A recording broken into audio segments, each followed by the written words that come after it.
Hi guys, आप सभी का स्वागत है हमारे channel current affairs daily dose में।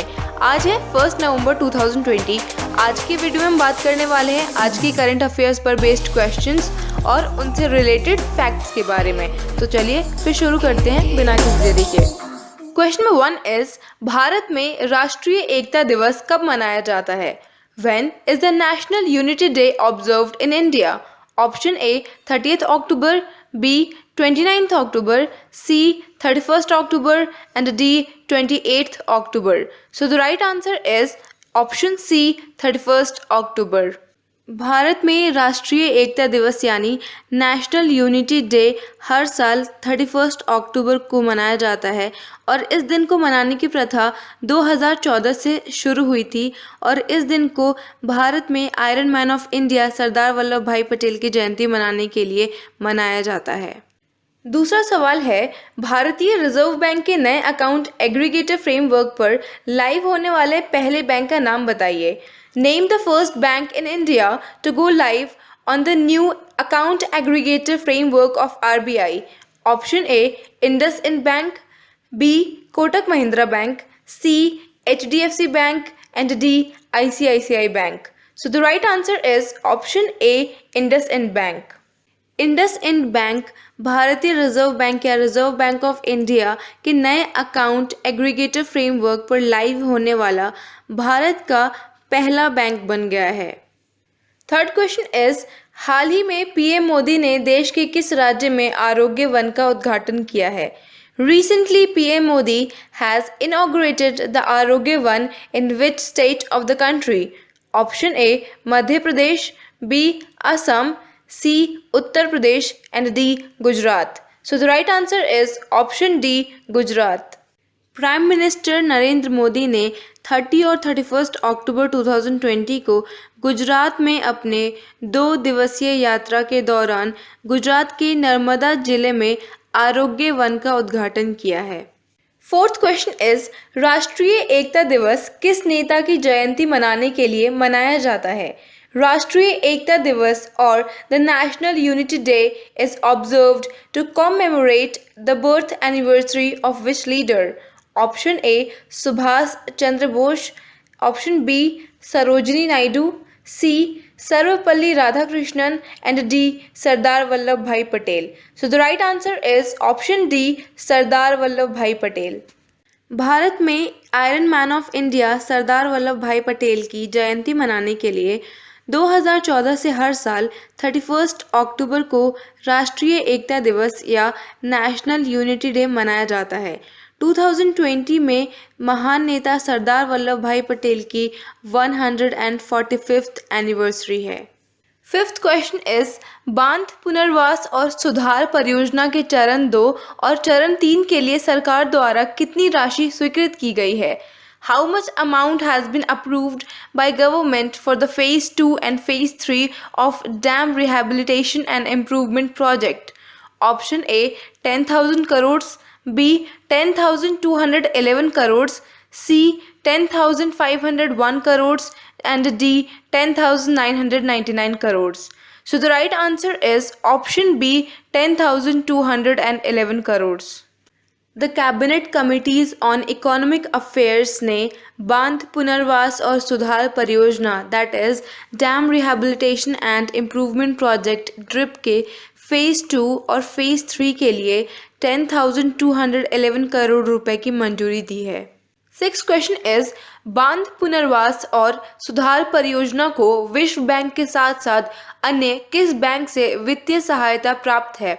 The dam rehabilitation and improvement project is financially supported by World Bank as well as which other bank? Option A Asian Infrastructure Investment Bank, B International Monetary Fund that is अंतर्राष्ट्रीय मुद्रा कोष, C World Economic Forum that is विश्व आर्थिक मंच and D United Nations Development Program that is संयुक्त राष्ट्र विकास कार्यक्रम। So the right answer is option A Asian Infrastructure Investment Bank. Dam rehabilitation and improvement project यानी ड्रिप प्रोजेक्ट को world bank और Asian infrastructure investment bank के द्वारा financially support किया गया है।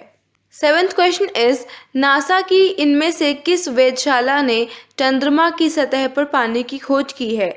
Which of the following observatory of NASA has discovered water on a sunlit surface of the moon? Option A, Heliosphere, B, NASCOM, C, SOFIA, and D, Molev. So the right answer is option C, SOFIA. Infrared astronomy airborne telescope से stratospheric observatory के data का उपयोग करते हुए researchers ने चांद की सतह को 3 के बजाय 6 माइक्रोन से पहले की तुलना में ज़्यादा प्रिसाइज वेवलेंथ में स्कैन किया और इससे उन्हें मॉलिक्यूलर वाटर के फिंगरप्रिंट्स को डिस्टिंग्विश करने में मदद मिली। 8th क्वेश्चन इज इनमें से किसे भारत के नए मुख्य सूचना आयुक्त के रूप में नियुक्त किया गया है? Who among the following has been appointed as a new Chief Information Commissioner of India? Option A, Bimal Julka, B, Rajat Kumar, C, Yashwardhan Kumar Sinha, and D, Uday Mahurkar.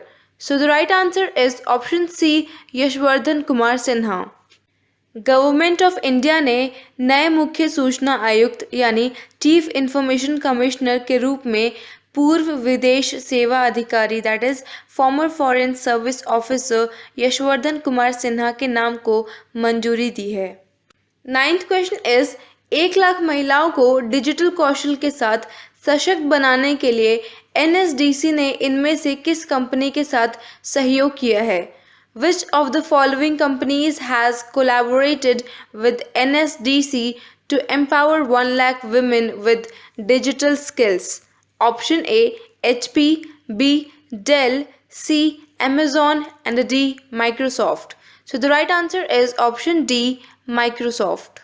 Microsoft ने राष्ट्रीय कौशल विकास निगम यानी national skill development corporation NSDC के साथ मिलकर अगले 10 महीनों में भारत में 1 लाख से अधिक अंडर सर्व्ड महिलाओं को डिजिटल स्किल सिखाने का निर्णय लिया है। 10th क्वेश्चन इज ASI के साथ इनमें से किस संस्थान ने स्मारकों की बहाली के लिए 2 इटालियन संस्थानों के साथ एक समझौता ज्ञापन पर हस्ताक्षर किए हैं? Which of the following institutions along with ASI has signed an MOU with 2 Italian institutes for restoration of monuments?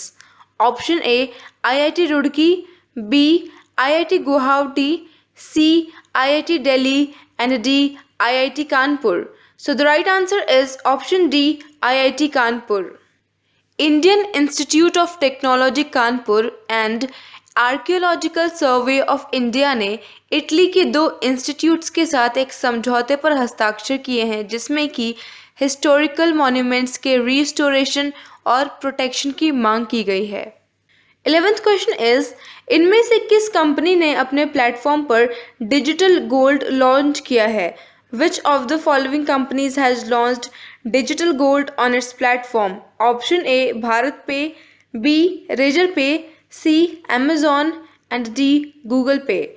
So the right answer is option A, Bharat Pay.